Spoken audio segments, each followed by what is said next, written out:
Hey everyone, I hope you're doing well and are having a flare-free day. It is pouring rain where I live, and I just thought it's such a quiet kind of country morning right now.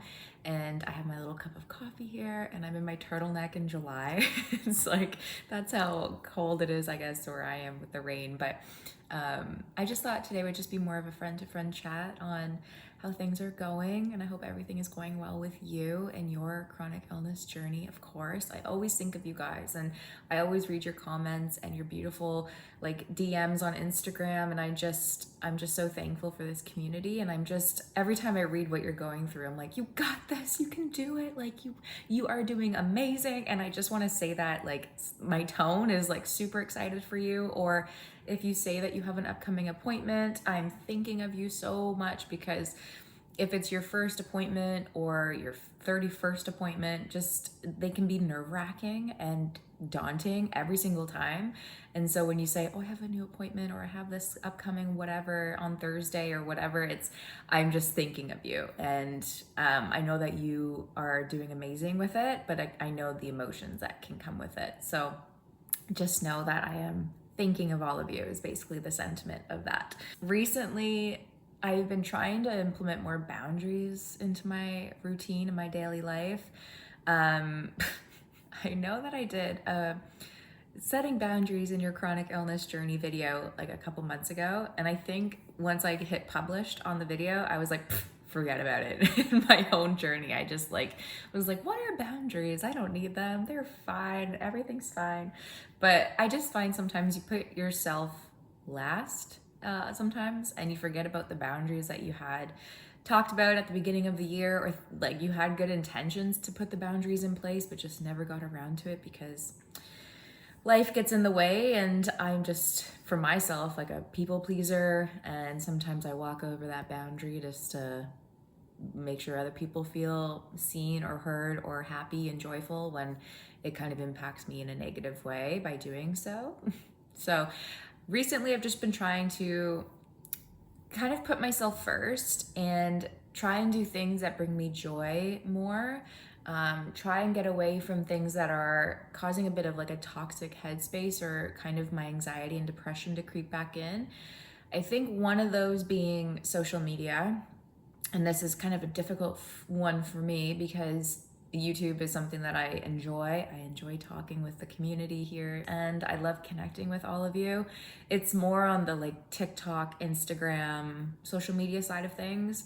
I find that if I answer a DM or I go on TikTok to like see another endometriosis account or focused account, I just get drawn into the apps, and you just can scroll forever. And I just find that every time I went off of the apps, I just found I was drained and comparing my life, comparing my illness, which is weird to do, but I guess we can do it on like, oh, they got more answers faster than me, or they seem to have a better, more in tune present doctor, and all the things in between. And I just find that I needed to have a boundary when it came to social media and Instagram and TikTok more specifically. So big life change for me in that regard is that I've deleted both apps off my phone. So I wasn't really active as much on Instagram posting wise. I would still go on and like answer DMs, but there was a time that I just stepped away completely from Instagram. I found that there was a bit of a negative tone to it at times. There was one creator that just kind of like trolled a little bit.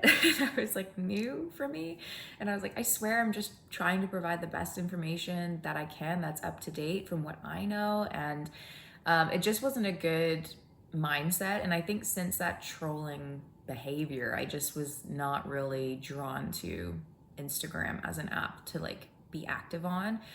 And I know it's not fair to the other people that like had followed and been along the journey and had been amazing individuals and positive, and just like if there was something to correct, they would just be open and honest and nice about it, and I would obviously correct things. And it's just, I think the trolling kind of got me. So I didn't post as much on Instagram, and I think since then it was kind of I got into a habit of not posting. And in that mindset, it was actually relieving to me, because creating content all the time for social media, specifically Instagram, and like keeping up with algorithms and stuff, it was a lot. And I also have a full-time job. So that is also demanding. So I just found that keeping up with the social media side of things on Instagram just wasn't really like making me feel happy or making me feel as fulfilled as it did at the beginning of my journey. I think Instagram as an app was really supportive at the beginning of my endo journey, because I found out that other people had endo. I found out that I could be open and maybe like anonymous at first to talk about what I was going through, and I didn't have to feel judged by my like personal account, by people following me. And then I started to gain, courage to show my face and talk more, and that's kind of how it snowballed. But I think it kind of served a chapter more so at the beginning of my chronic illness journey than it did now, if I'm being completely honest. So on that side though, I would still go in and answer DMs, and every time I would see like, oh, you have some requests that would love to like talk to you, I would look at them and kind of answer them as best as I could. But I deleted Instagram completely, and that includes my personal account for now, because I just found that I just didn't feel good after being on it, if that makes sense. The second one was TikTok. I think that's self-explanatory. You can be on there for days, like scrolling and be like, wow, where did the day go? And it was more on the weekends that I was doing that, and the evenings, to kind of de-stress from my day-to-day job, which is very high stress, very, it's a pretty demanding job. So I found that I turned to social media when my daughter went to bed, that I just had that time to detox for myself. And so part of that is that I just wanted to nix them both, say bye-bye, and focus on YouTube. YouTube is a funnier one for me because I don't scroll endlessly on YouTube. If anything, I go on YouTube to gain research or information, but I don't find myself endlessly on this app. So I just kind of come on here and be on my own channel, and then kind of close the door and do my own thing the rest of the day. But that's one boundary that I'm setting, is less social media time. And I'd be curious to know if you're kind of in the same boat on social media, if you find it's like draining you, if you find you actually find your creativity a little bit through it. It can be pros and cons, of course, with social media, but I'm just curious if you feel the same around socials. The next boundary or thing that I guess I'm implementing is that I wasn't putting my own like hobbies in the mix on my day-to-day routine. I would focus on baby girl or our dog or like my partner or my family or everything in between, and I wasn't focusing on what brought me joy. And I find that's like the cliche statement of, you have to put yourself first to show up as your best for other people. And I started bike riding down our like rural country roads, and I was biking, and I found it's like an easy activity for my endo. It doesn't really cause flare-ups for me specifically. It's nice and easy on my joints. And so I biked the other day, and I had my music going on my phone, and it was like in the like water bottle holder, because again, I need to drink more water, but the water bottle wasn't there, and I just put my phone in the bottle holder and had my helmet on, and I was just riding, and it was just so freeing to just not escape, but you just feel like you're doing something for yourself, and you're doing something while listening to your favorite tunes, obviously like lower so I can hear traffic around me, which is zero because we're country roads, but still it's important to not have earbuds in my ear just for safety wise for me. But it just was freeing, and I felt joy, and I felt happy, and I just wanted to implement more bike riding in my routine. So obviously it's raining today, but I think throughout the week, I'm not gonna put pressure on myself about it, but I will try and bike more. I'm just happier being outside and being active and doing something that I love. I think other sets of boundaries for me are, again, avoiding things that bring me out of being present or in the moment, especially with my daughter or my family. I just want to be more present and soak up every moment that I have, because my daughter is almost 2, if you can believe it. If you've been following for quite a bit of time here on my channel, and you were through the whole pregnancy phase with me and the delivery video that came out and all that, like, who knew 2 years have passed is all I'm gonna say. But since her almost being 2, she is just a firecracker. She is such a beautiful little baby. She has her own personality. She's like spunky and, like I say, like a firecracker. She is her own person, which I love. And I'm like, just be a kid. Just be a kid. Let's go play in your mud kitchen, or like, let's go to the splash pad in the city, or go to the park and just let's pick flowers and go.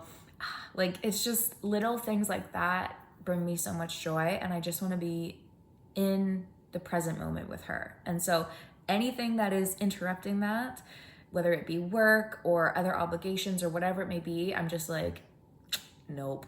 Like, that's a boundary. And I think I've been pretty good at it. I'm typically pretty present with my daughter. When I'm cooking dinner, it's a little bit trickier, but there's aspects that I feel like I've put first since the get-go, which is being present. But part of this is just being more present and more, let's just go adventure, let's do fun things, and being on about just having a childhood that she remembers and looks fondly on. And that's my responsibility and her dad's responsibility and everyone else's responsibility too. But the both of us, Nick and I, like, we are such a great team, and we just make sure that she has a great childhood. And part of that is setting boundaries to things that interrupt that. So that's another thing that I'm working on currently. If you've seen previously, I attempted 75 hard with a chronic condition. It's just kind of like a mental toughness challenge, but it was pretty not sustainable for my chronic illness. If anything, I felt worse on it. Physically, I felt like there was more cramping and just more pains, and I felt there was this like stress and pressure that I was putting on myself, on top of family, on top of work, on top of. So I just found like it was not a good challenge for myself, but I did enjoy aspects of the challenge that I've still implemented in my routine today. One of those being reading. I'm almost finished the book that I'm reading, which is really exciting. And I've tried to implement more of a healthier diet, healthier like eating routine for myself, which I really enjoyed from the challenge of 75 hard. So just little things. I'm not putting pressure on myself, but I am trying to move my body more, eat healthy, continue doing all the healthy things that you should be doing for your body, but just with less stress and pressure and structure around it. Because it just was like, you have to work out every day for 75 days was part of that challenge. And I just found that with a chronic condition, it just was too much. And with the stress of, I missed a workout, it just wasn't good for my mental state. I think maybe later in life, if my chronic pain gets a little bit better over time, fingers crossed, and things change, maybe I'll try it again, or do like a different one, like a 30 hard or like a 17 hard. But 75 hard was just not really for me, but maybe in the future it will be. I think currently where I am now with Endoemmm, I love YouTube and I love long form content. I love connecting with people, and I feel like you get to know the person more when it's a long form instead of like a quick minute or 30-second video. But I do have a drive and appetite to do more, specifically for the endometriosis community, or even starting a business at some stage. I'm in my young 30s, and I just want to do more. I don't know what it is yet, and I feel like I'm just talking out loud and brainstorming right now, but I do have dreams to do more for the community, whether it's to create an app. Talking about me putting away apps and deleting all of them, I'm like, maybe I'll create my own. But it's maybe like an app to support endometriosis sufferers, and you can track your symptoms and things like that.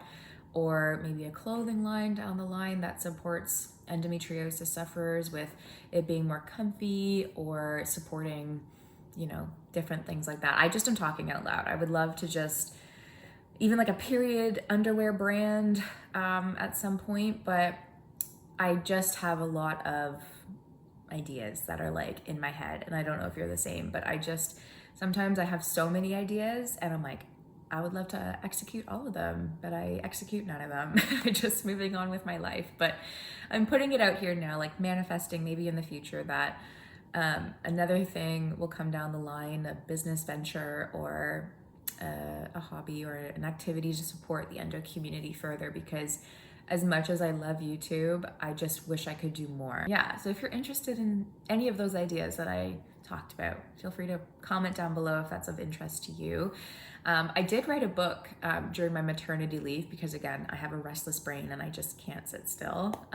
But it's called The Older You Grow, a book for your first period. And it has journal prompts in it, and it's really like a rhyming style book. Like, it was like a Dr. Seuss style rhyming book that I wrote, and it was edited by Amy Betts, who's an amazing editor.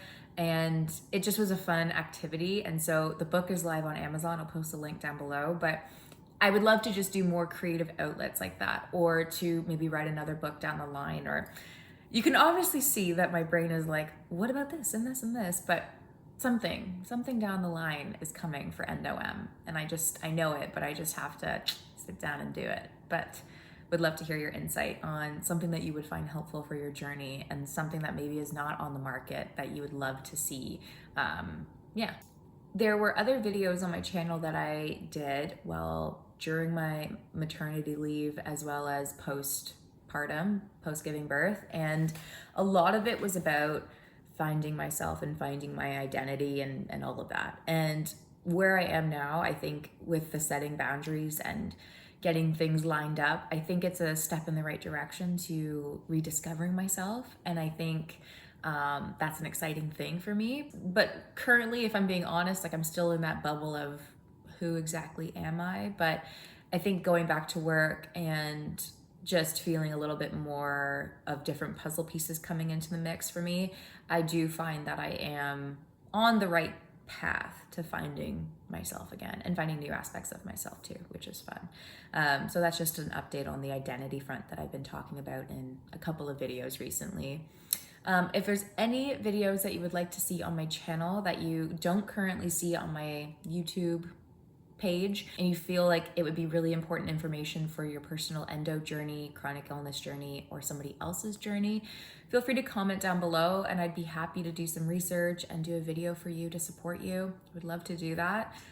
So yeah, with that, I hope everything is going well with you, and I would love to hear how your life is going in the comments down below. If you feel safe and comfortable to share, feel free to write about your chronic illness journey so far, any boundaries that you're putting up, or any hobbies that you are loving these days that you're finding that you feel at peace physically, mentally, and emotionally while doing. I would just love to hear updates on your end too, because I just love connecting so much. But again, I'm only on this platform right now, not on Instagram, but I'm on here, so feel free to comment down below. So with that, I cannot wait to talk to you on the next one.